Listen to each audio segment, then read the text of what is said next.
Sir current situation ऐसा चल रहा है कि मुसलमानों को गद्दार की तरफ पोर्ट्रेट किया जा रहा है।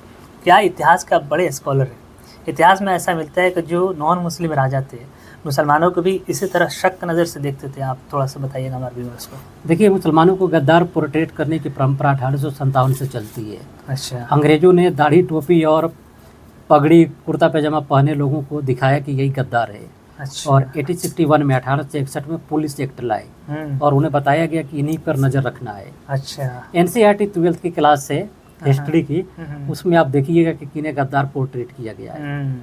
वो सरकारी किताब है। बिल्कुल। दूसरी बात है कि आप रजाओं की बात कर रहे हैं तो 30 अक्टूबर 1858 को और रॉबर्ट हैमिल्टन ने इंग्लैंड में खत लिखा। वो भारत के गवर्नर जनरल के एजेंट थे।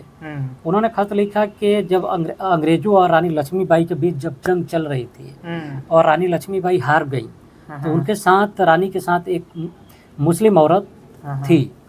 जब उन्हें गोली मारा गया तो उस मुस्लिम औरत को पहले गोली लगी जो रानी के साथ घोड़े पर सवार थी। वो पहला गोली अपने पे ले लिया। हाँ। उसके बाद रानी लक्ष्मीबाई को गोली लगा और दोनों घोड़े से गिर पड़ी। तो ये अंग्रेजों का गवर्नर जनरल का खास आदमी इस बात को लिख रहा है। और इसके बाद इससे साबित ये हो रहा है कि रानी लक्ष्मीबाई लास्ट मोमेंट तक किसी पर ट्रस्ट कर रही है, एक मुसलमान औरत पर ट्रस्ट कर रही है। हाँ, ये अपने जिंदगी के आखिरी क्षण तक वो लिख रहा है।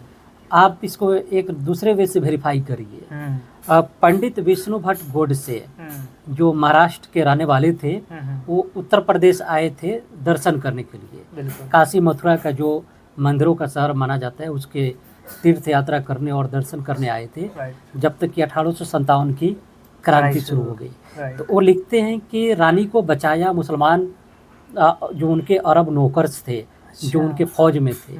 जब अंग्रेजों ने झांसी के किले को घेरा तो पंडित विष्णु भट्ट गोडसे लिखते हैं और बिहार सरकार की 11th या 12th की हिंदी की किताब को आप पढ़ेंगे तो आप उसमें पाएंगे। तो वो लिखते हैं कि अरब जो उनके नौकर थे या सिपाही थे वो अंग्रेजों से लड़ने के लिए तलवार लेकर निकले और विथिन आप 100 भी नहीं गिनिएगा, 100 से ज़्यादा अंग्रेजों को मार डाला। अच्छा, काट दिया सबको। हाँ। इसके बाद अंग्रेज किले से दूर भागे और बंदूक तान के गोली मारने लगे दूर से। इसके बाद रानी लक्ष्मीबाई ने अपने 70 साल के मराठा सरदार को भेजा, क्योंकि जो बड़े बुजुर्ग होते हैं उनकी बात सुनी जाती है। तो वो 70 वर्ष के मराठा सरदार आए और जितने अरबी उनके सिपाही थे जो मुसलमान थे उन सबको वापस लेकर गए। अच्छा। पंडित विष्णु भट्ट लिखते हैं कि इसी लड़ाई में रानी लक्ष्मीबाई को मौका मिला कि वे झांसी के किले से बाहर निकल के ग्वालियर की तरफ जाए। अच्छा।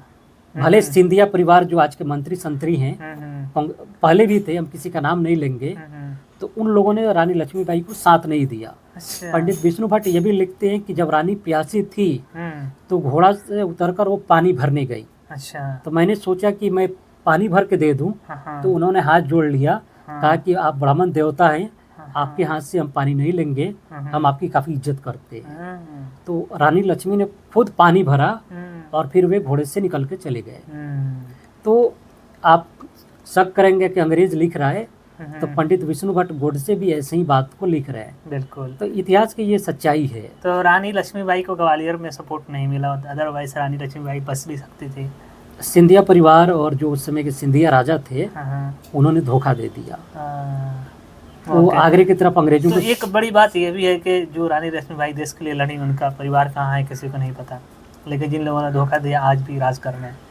आज बड़े बड़े मंत्री हैं, देशभक्त हैं, इस पे चर्चा करना अच्छा नहीं है। नहीं तो ओके। तो दोस्तों देखा क्या सर ने कैसे कीमती आपको बात बताया। Thank you so much. Thank you sir. Welcome.